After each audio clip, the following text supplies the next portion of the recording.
स्वागत है आपका मेरे यूट्यूब चैनल में। तो आज हम लोग पढ़ने वाले हैं इंडियन जियोग्राफी के बारे में। तो चलिए पढ़ना शुरू करते हैं, वीडियो शुरू करते हैं। चैनल को सब्सक्राइब कीजिए, अपने मित्रों के साथ जरूर इसको शेयर कीजिएगा।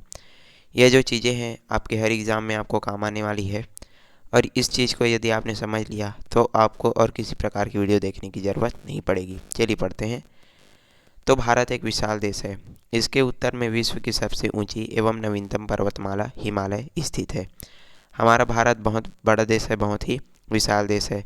साथ ही साथ क्या बोला गया है कि इसके उत्तर में जो है, उत्तर दिशा में विश्व की सबसे ऊंची और नवीन पर्वतमाला जो है हिमालय स्थित है। हमारा जो हिमालय पर्वत है वो हमारे भारत के उत्तर दिशा में ही स्थित है, जो कि कैसी है, ऊंची है और साथ ही साथ नवीनतम पर्वतमाला है। यहाँ सिंधु, सतलज, गंगा, ब्रह्मपुत्र आदि नदियों की गहरी घाटियाँ है। साथ ही साथ यदि हम इसके निकलने वाली, यहाँ के से निकलने वाली नदियों की बात करें, सिंधु, सतलज, गंगा, ब्रह्मपुत्र इत्यादि नदियाँ यहाँ से जो है निकलती है, प्रवाहित होती है।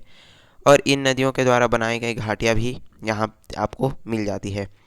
और यदि आप यहाँ जाते हैं तो आपको इतने सकरे सड़कों से होकर के जाना पड़ता है कि एक तरफ पूरा खाई रहेगा और इतना पतला पतला सड़क कि उसमें सिर्फ एक ही गाड़ी आ जा सकती है। तो इतनी सकरी जो घाटियाँ हैं वो इन नदियों के द्वारा बना दिए जाते हैं। प्रायद्वीप पठार एक प्राचीन भूखंड है। हमारे देश में जम्मू और कश्मीर राज्य का कारगिल अत्यधिक ठंडा क्षेत्र है। वहीं राजस्थान में थार का गर्म मरुस्थल भी है। तो ये जो प्रायद्वीप पठार है उसका प्राचीनतम भूखंड भी है। साथ ही साथ जो देश का जम्मू और कश्मीर जो राज्य है उसका कारगिल, वो जो है बहुत ही क्या है, ठंडा है, बहुत ही मतलब एकदम ठंडा वो स्थान है, ठंडा क्षेत्र है। और वहीं राजस्थान की यदि हम बात करें तो राजस्थान कैसा है, गर्म मरुस्थल है, गर्म रेगिस्तान है। मैं आपको बता दूं कि इस वीडियो में पूरी तरह से हम जो है सामान्य सामान्य चीज़ों के बारे में पढ़ने वाले हैं, और इसके आगे वाली जितने भी वीडियो होंगे वो जो है पूरी तरह से हम बेसिक से पढ़ना शुरू करेंगे और पूरे भारत के बारे में हम जो है पढ़ने वाले हैं। तो ये जो पार्ट है लंबा होने वाला है, मेरे साथ बने रहिएगा आप वीडियो में।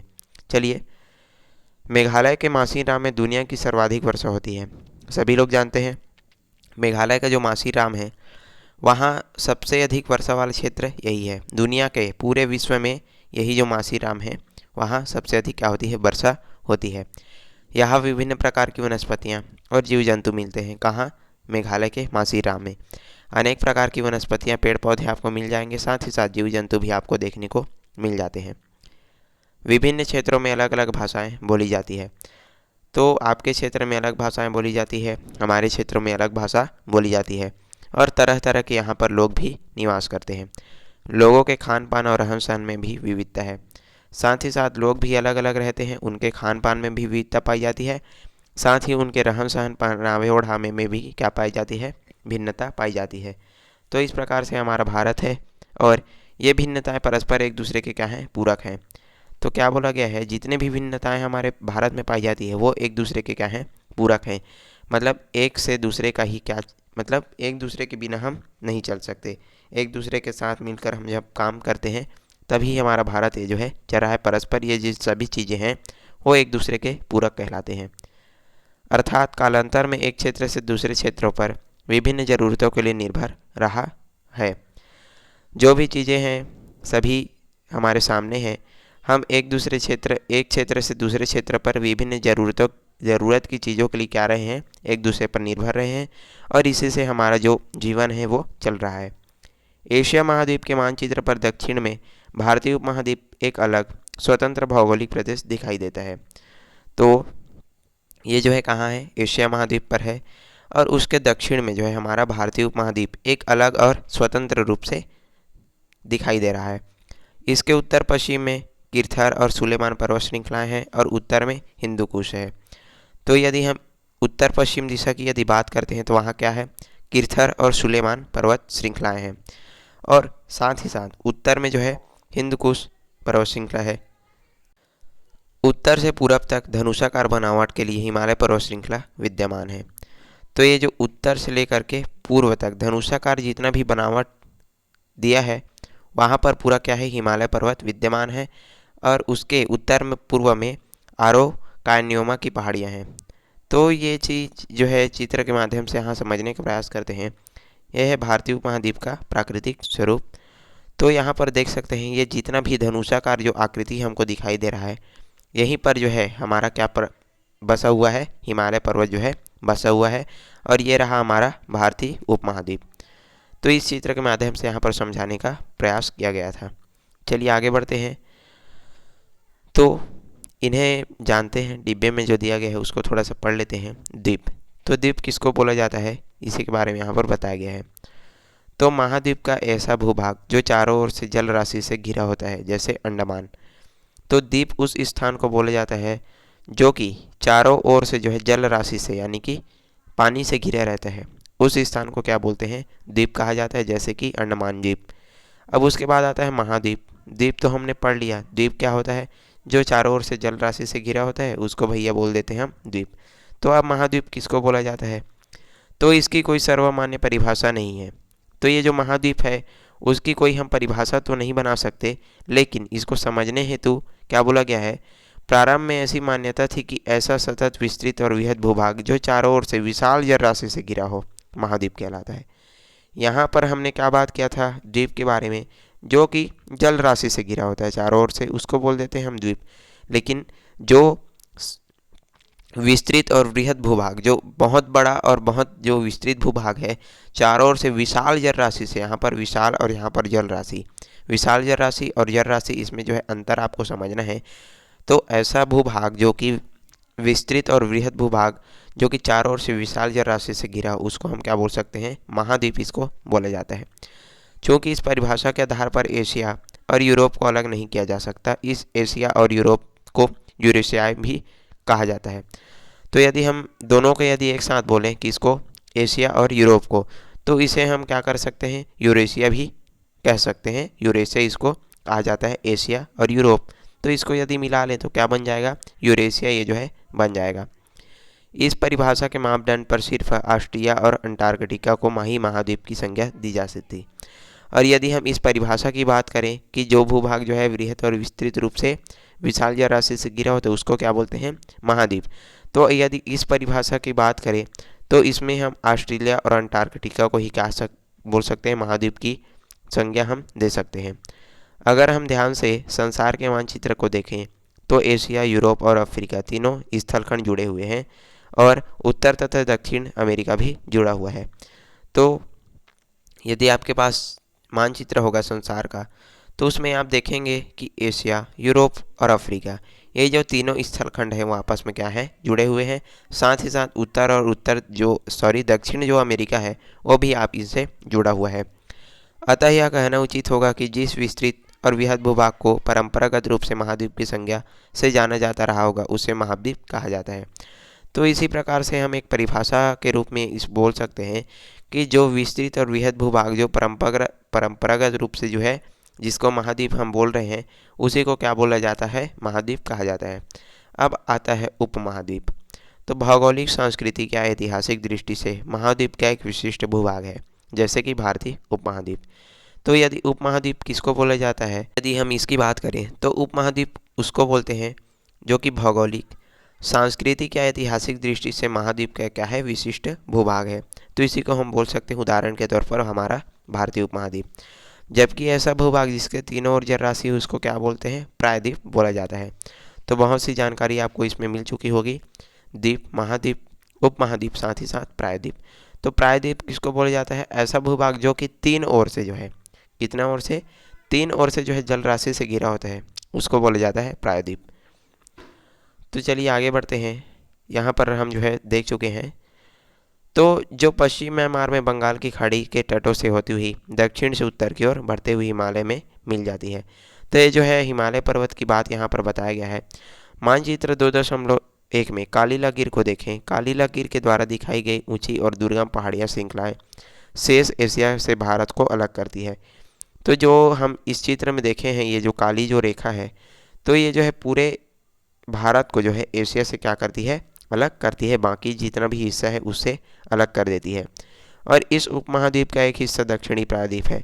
तो ये जो हमारा भारतीय उपमहाद्वीप है उसका एक जो हिस्सा है वो दक्षिणी प्रायद्वीप के अंतर्गत जो है आता है। इसके किनारों से पश्चिम में अरब सागर और पूरब में बंगाल की खाड़ी की ओर उड़ती लहरें लगातार टकराती रहती है। तो यदि हम इसके पश्चिम दिशा की ओर बात करें तो पश्चिम दिशा में हमको यहाँ पर अरब सागर देखने को मिल सकता है। और क्या बोला गया है, पूर्व दिशा की हम बात करें तो पूर्व दिशा में हमारा बंगाल की खाड़ी है। तो इसकी जो लहरें हैं वो यहाँ पर टकराती रहती है। और क्या बोला गया है, ऐसा प्रतीत होता है कि यह प्रदेश सभी दिशाओं से अभेद्य एवं दुर्गम है। दक्षिण एशिया के इस प्रदेश को भारतीय उपमहाद्वीप कहा जाता है। और ऐसा लगता है कि ये जो हमारा प्रदेश है मानी मतलब जो हमारा भारतीय जो उपमहाद्वीप है वो ऐसा लगता है कि यहाँ सभी दिशाओं से क्या है अभेद्य और दुर्गम है, यानी कि यहाँ पहुँचना क्या है कठिन है। लेकिन जो दक्षिण एशिया को इस प्रदेश को भारतीय उपमहाद्वीप के नाम से जाने जाते हैं। तो हम पढ़ने वाले हैं ये जो है हमारा भारतीय उपमहाद्वीप। मैप में देख सकते हैं आप जो है भारतीय उपमहाद्वीप का क्षेत्र। तो ये रहा हमारा भारत और इधर जो है सब चीज़ें हैं वो दिया गया है। पाकिस्तान हो गया, इधर अरब सागर आ गया, बंगाल की खाड़ी, बांग्लादेश, नेपाल, भूटान। तो ये सभी चीज़ें आप देख सकते हैं मानचित्र के माध्यम से। मानचित्र 2.1 से यह स्पष्ट हो जाता है कि भारतीय उपमहाद्वीप भौगोलिक दृष्टि से एशिया महाद्वीप का क्या है विशिष्ट प्रदेश है। यदि हम भौगोलिक दृष्टि से हमारा भारतीय उपमहाद्वीप की बात करें तो उससे हम देख सकते हैं कि ये जो है एशिया महाद्वीप का क्या है विशिष्ट प्रदेश के अंतर्गत आता है। इनकी भौगोलिक स्थिति और बनावट ने एक विशिष्ट जलवायु भी प्रदान की है, जिसे हम मानसूनी जलवायु भी कहते हैं। और इसने हमको क्या किया है, ये जो भौगोलिक बनावट और इसकी जो स्थिति है उसने हमको एक जलवायु भी प्रदान की है, जिसको हम सभी लोग मानसूनी जलवायु के नाम से जानते हैं। मानसूनी जलवायु इसको बोला जाता है। कल्पना कीजिए कि अगर हिमालय की ऊंची व लंबी पर्वत श्रृंखला न होती तो दक्षिणी भाग के दोनों ओर समुद्र का फैलाव नहीं होता तो उपमहाद्वीप में वर्षा कैसे होती। तो आप जो है बता सकते हैं कि यदि हमारा जो हिमालय पर्वत नहीं होता तो पूरा जो भारत है कैसे हो जाता, बंजर भूमि जो है बन जाती। जो हमारा क्या है हिमालय पर्वत ही है, उसी से हमारा जितना भी मौसम है वो कंट्रोल में रहता है हमारे भारत का, साथ ही साथ दूसरे जो देश हैं उनका भी।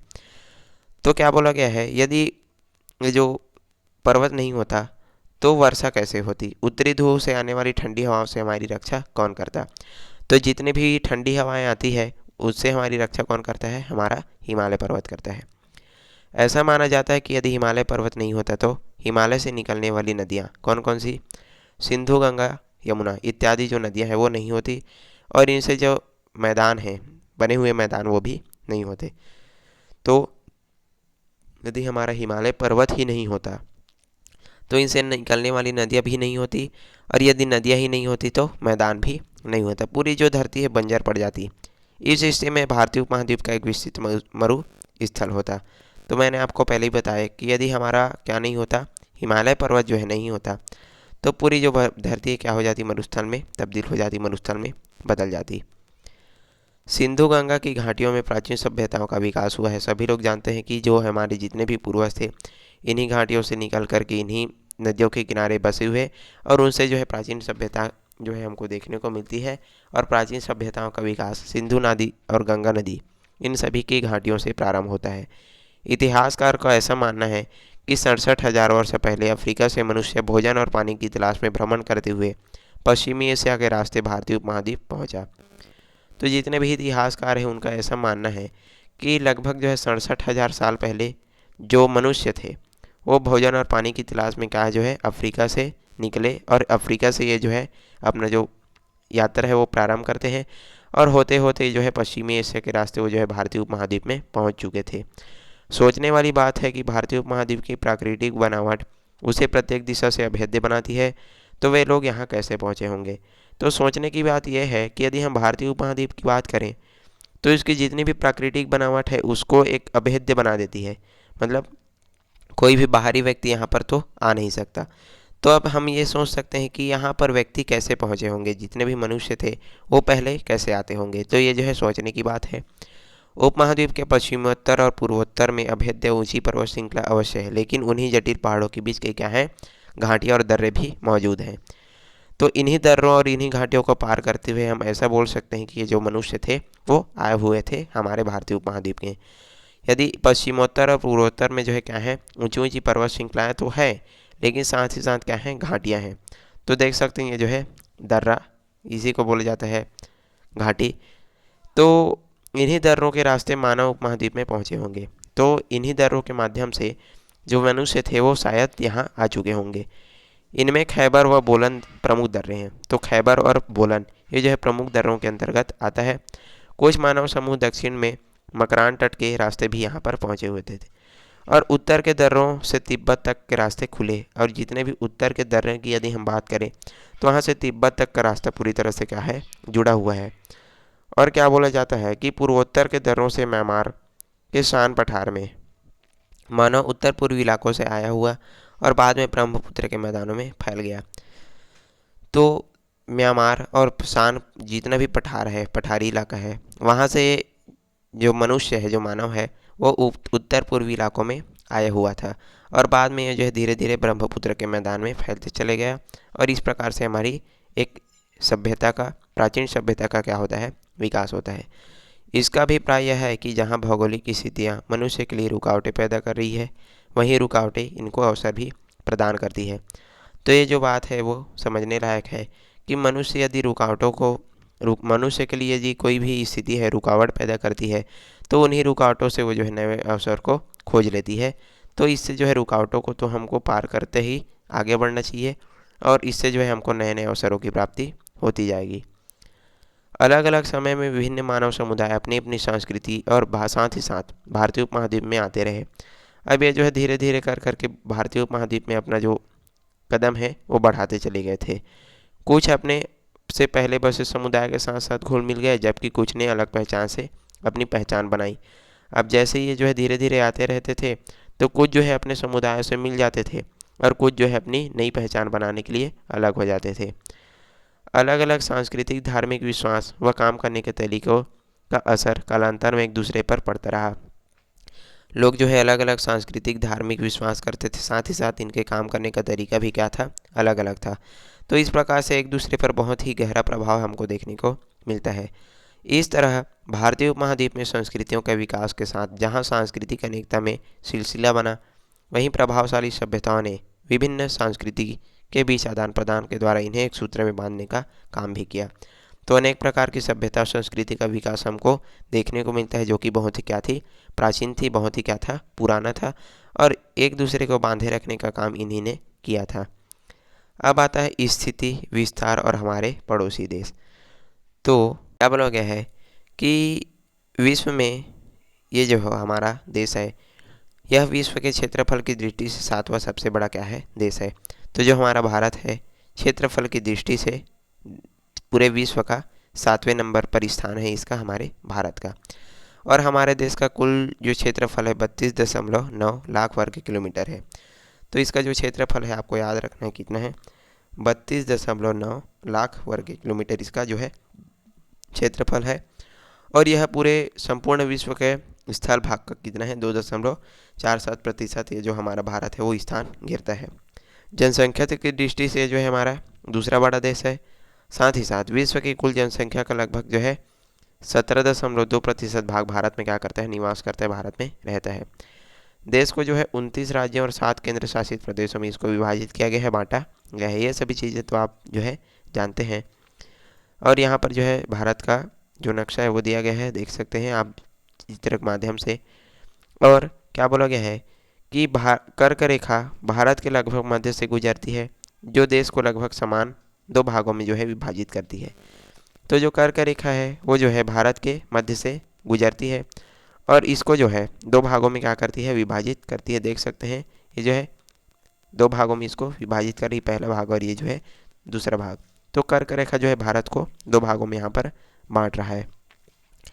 अक्षांश का प्रभाव दिन और रात की अवधि पर पड़ता है। जैसे जैसे हम उत्तर की ओर बढ़ते हैं यह अंतर भी बढ़ता जाता है। तो जो अक्षांश है उसका भी प्रभाव जो है दिन और रात होने की स्थिति पर पड़ता है। और जैसे जैसे हम उत्तर दिशा की ओर बढ़ते चले जाते हैं तो इसका जो अंतर है वो भी बढ़ता चला जाता है।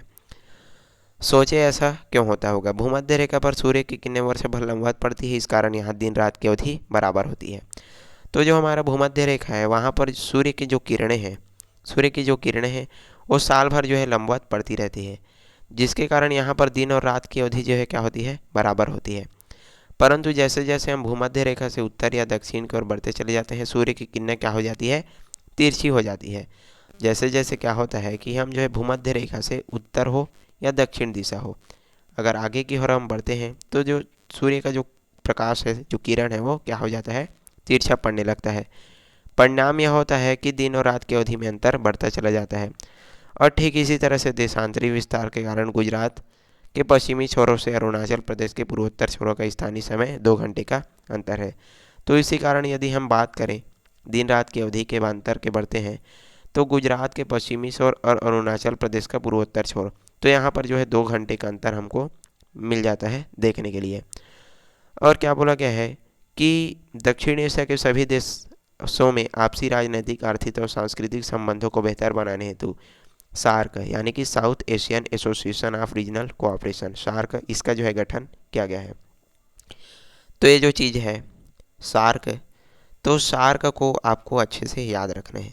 ये जो है बहुत ही एमपी क्वेश्चन है और परीक्षाओं में हमेशा पूछे जाते हैं। यदि आपको इसका फुल फॉर्म भी लिखने को बोला जा सकता है, South Asian Association of Regional Cooperation, SAARC का फुल फॉर्म लिखिए। या जो है आपको इस प्रकार का क्वेश्चन भी दे सकता है कि सार्क क्या है, इसको अच्छे से समझाइए। तो आपको इसको याद रखना है कि जितना भी दक्षिण एशिया के सभी देश हैं वो आपस में जो है राजनीतिक, आर्थिक और सांस्कृतिक दृष्टि से अपने संबंधों को, अपने आपस में संबंध को बेहतर बनाने के लिए क्या किए हुए हैं, सार्क की जो गठन है वो किया गया है। भारत की केंद्रीय स्थिति इस तथ्य से स्पष्ट होती है कि अफगानिस्तान और मालदीव के अलावा अन्य देशों के साथ हमारे देश की सीमाएं मिलती है। तो अनेक देश हैं जिससे हमारे देश की क्या होती है, सीमाएं जो है मिलती है। स्वतंत्रता प्राप्ति के बाद सीमा के विषय में लेकर के भारत का विशेषकर किसके साथ, पाकिस्तान और चीन के साथ जो है मतभेद अभी भी हो रहा है। मतलब ये जो है स्वतंत्रता के जैसे ही हमको प्राप्त हुआ, तो उस समय से लेकर के भारत का विशेषकर किससे, पाकिस्तान से और साथ ही साथ चीन के साथ, इससे काफ़ी समय से क्या हो रहा है, मतभेद हो रहा है, लड़ाई झगड़ा हो रहा है। और इसमें जो है क्या बोला गया है कि नदियों के पानी का इस्तेमाल करने से लेकर भारत, पाकिस्तान, चीन, बांग्लादेश के साथ क्या हो रहा है, मतभेद हो रहा है। नदियों के पानी को इस्तेमाल करने के विषय में भी क्या हो रहा है, मतभेद हो रहा है। और जल संपदा का तार्किक और आपसी हित की भावना से निदान करना क्या है, आवश्यक है। जल जो है खुद का नहीं है, ये तो सभी लोगों का है। तो इसमें जो है लड़ाई झगड़ा करने वाली कोई भी बात हमको समझ में नहीं आती, लेकिन इनका क्या कारण है ये लोग वही लोग जानते हैं। अब आता है सांस्कृतिक परिदृश्य। संस्कृति हमारे रहन सहन, सोच विचार, पहनावा, खान पान, नृत्य, संगीत, धार्मिक विश्वास, दर्शन, मूर्तिकला, चित्रकला, वास्तुकला, भाषा व साहित्य इत्यादि मिला जुला ताना बाना है। तो ये सभी चीज़ें हमारी सांस्कृतिक परिदृश्य की ओर झलकती है। सभी लोग जो है उनका रहन सहन अलग है, सोच विचार अलग है, पहनावा अलग है, खान पान अलग है, धार्मिक विश्वास सब जो है अलग अलग है। तो ये सभी चीज़ें एक माला की तरह क्या करती है, काम करती है, जो हमारे भारत को बनाए रखी है। सभ्यता मनुष्य के भौतिक क्षेत्र की प्रगति का सूचक है, जबकि संस्कृति मानसिक क्षेत्र की प्रगति का क्या है, द्योतक है। जो सभ्यता है वो मनुष्य की भौतिक क्षेत्र का क्या है, प्रगति का सूचक है। और यदि हम संस्कृति की बात करें तो यह है मानसिक क्षेत्र की प्रगति का क्या है, सूचना हमको देता है। कश्मीर से लेकर के कन्याकुमारी और गुजरात से लेकर के अरुणाचल प्रदेश तक भारत एक अनूठा विविधताओं से भरा हुआ क्या है, देश है। तो ये जो हमारा भारत है, कश्मीर से लेकर के पूरी कन्याकुमारी तक और गुजरात से लेकर के अरुणाचल प्रदेश तक, ये जो है एक विविधताओं से भरा हुआ देश है। अनेक प्रकार के लोग यहाँ पर रहते हैं और यह जो है सांस्कृतिक विविधता से हमारी क्या है, विरासत है। अनेक प्रकार की जो जितनी भी सांस्कृतिक विविधता है वही हमारी क्या है, विरासत के अंतर्गत आते हैं। और हमारे भारत देश में जो है 22 भाषाओं को संवैधानिक दृष्टि से क्या किया गया है, अनुसूचित भाषाओं का जो है दर्जा दिया गया है। 22 जो भाषा हैं उन्हीं को जो है संवैधानिक तौर पर जो है क्या दिया गया है, दर्जा दिया गया है। अनुसूचित भाषाओं में उनको दर्जा मिला हुआ है, संवैधानिक दृष्टि से 22 भाषाओं को जो है दर्जा दिया गया है। और बोली गई जाने वाली अन्य भाषाएं लगभग कितनी है, 1600 है। तो 22 भाषाओं को लगभग क्या दिया गया है, संवैधानिक दृष्टि से इनको दर्जा दिया गया है। और उसके अलावा लगभग 1600 ऐसी ऐसी भाषाएं हैं जो हम जो है अपने क्षेत्रों में बोलते हैं।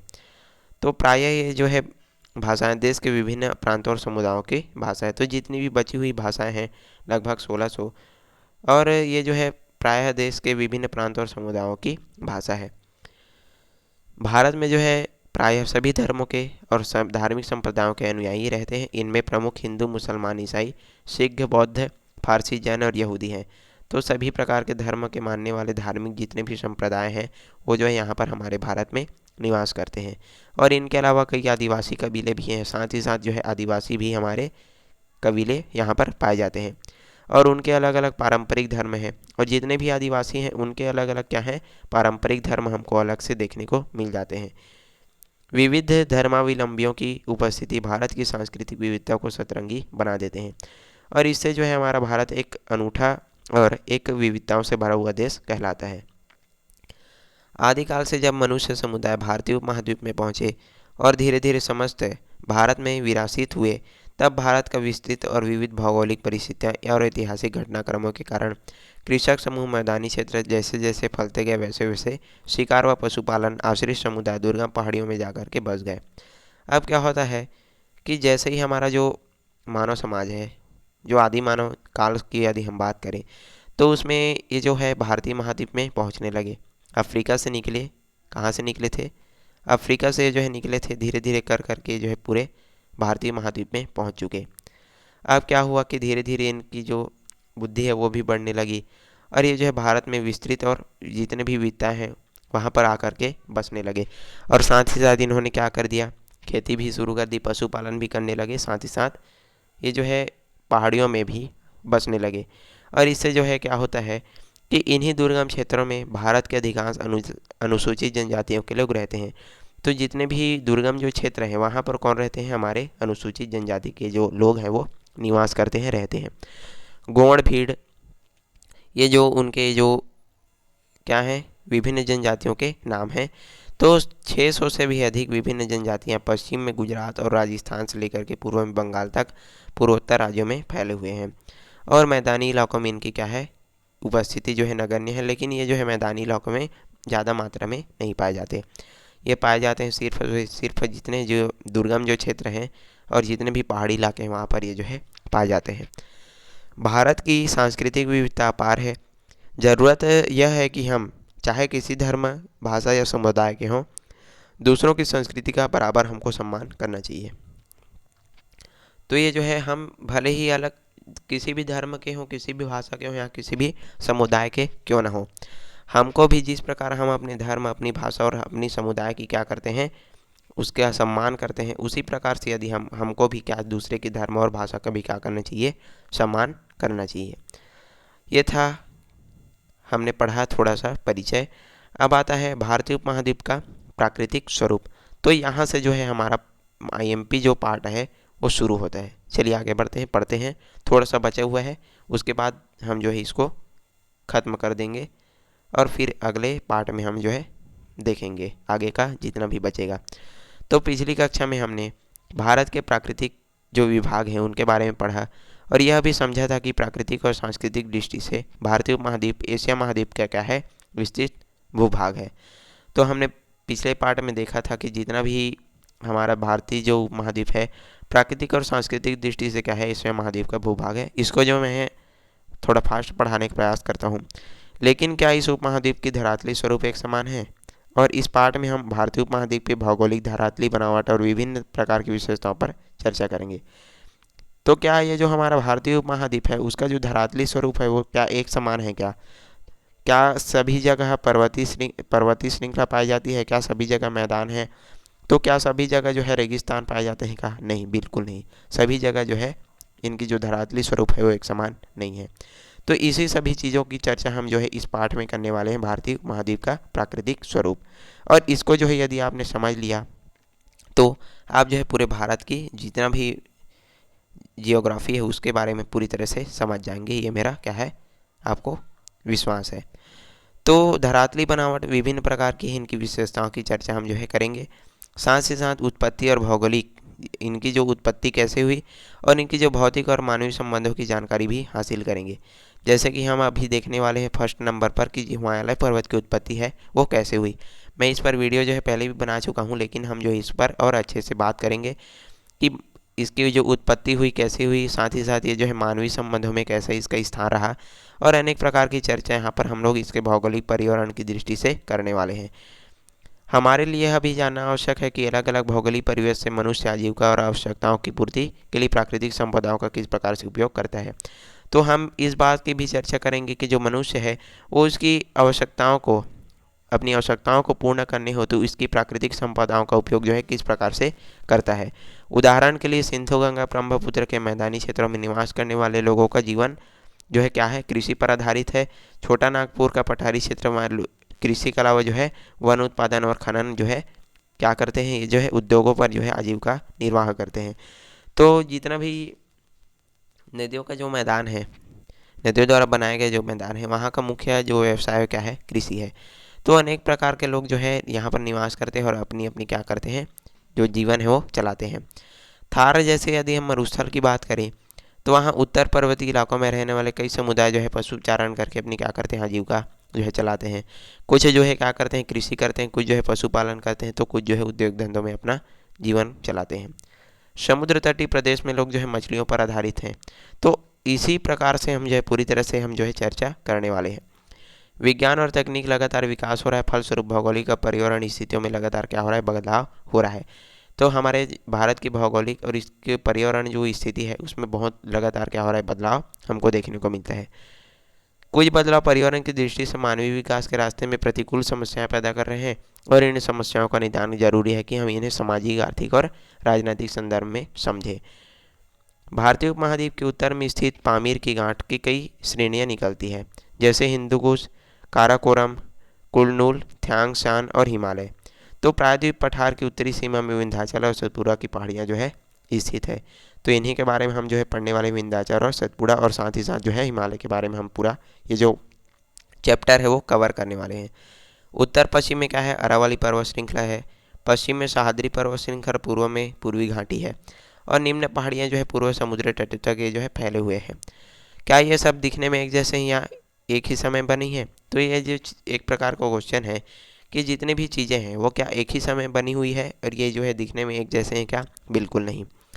संरचना, शैल समूह और भू आकृति की विविधता के आधार पर भारत भू संरचना को जो है 5 भागों में इसको विभाजित किया गया है। तो अब आता है इसका बहुत ही मोस्ट आईएमपी वाला पार्ट। तो इसी से हमारा जो नेक्स्ट जो पार्ट है वो बनने वाला है। तो इसको जो है आपको अच्छे से समझना है। तो हमारे पूरे भारत को अच्छे से आप जो है समझते जाइए।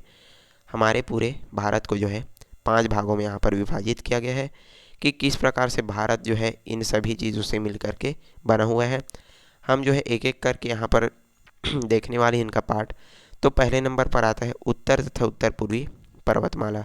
सेकंड नंबर पर आता है उत्तर के विशाल मैदान के बारे में। तीसरे नंबर पर आता है प्रायद्वीप पठार के बारे में। चौथे नंबर पर समुद्र तटीय मैदान और द्वीप समूह के बारे में। और अंत में आता है भारतीय मरुस्थल के बारे में। तो सबसे पहला जो हमारा पार्ट बनेगा वो उत्तर और उत्तर पूर्वी पर्वतमाला के बारे में बनेगा। और इसमें हम जो है पढ़ने वाले हिमालय पर्वत की उत्पत्ति कैसे हुई और वहाँ पर रहने वाले लोगों का जनजीवन कैसा है, वहाँ के उद्योग धंधे कैसे हैं, किसकी खेती करते हैं, सभी चीज़ों के बारे में हम जो है इस पार्ट में आगे वाली जो नेक्स्ट हमारा जो पार्ट रहेगा उसमें हम जो है चर्चा करने वाले हैं। और दूसरे नंबर पर आएगा उत्तर का विशाल मैदान। तो मैं आपको थोड़ा थोड़ा यहाँ पर समझाने का प्रयास करता हूँ। उत्तर के विशाल मैदान में हम जो है गंगा, ब्रह्मपुत्र, जितना भी नदी है, जितना भी क्या है, नदी है, और नदियों के द्वारा जितना भी मैदान बनाया गया है और उसके अंतर्गत जो भी लोग वहाँ पर निवास करते हैं उसके बारे में हम जो है पढ़ने वाले हैं। उनके रहन सहन, खान पान, सांस्कृतिक सभी चीज़ों के बारे में हम जो है डिस्कस करने वाले हैं। और तीसरे नंबर पर आता है पठार के बारे में। तो पारादीप पठार के बारे में हम जो है चर्चा करेंगे। चौथे नंबर पर समुद्र तटीय मैदान और द्वीप समूह, जितने भी समुद्र से लगा हुआ जो प्रदेश है, तट है, उसके बारे में, उनके द्वारा बना हुआ जो मैदान है उससे भी है बात करेंगे। और अंत में हम बात करेंगे भारतीय मरुस्थल के बारे में, रेगिस्तान के बारे में। तो यदि इतना जो चीज़ है, 5 जो चीज़ है, यदि आप समझ जाए तो आपको जो है भारत के बारे में और किसी प्रकार की बातें जो है आप पूछ भी नहीं सकेंगे। पूरी तरह से आप जो है इसमें समझ जाएंगे। तो आज के लिए जो है बस इतना ही। और अगले जो अध्याय है, नेक्स्ट जो पार्ट है, उसमें हम जो है चर्चा करेंगे। तो आप जो है तैयार रहिएगा। एक एक करके हम पूरी तरह से टॉपिक जो है देखने वाले हैं। तो चलिए मिलते हैं अगले वीडियो में। तब तक के लिए पढ़ते रहिए। धन्यवाद।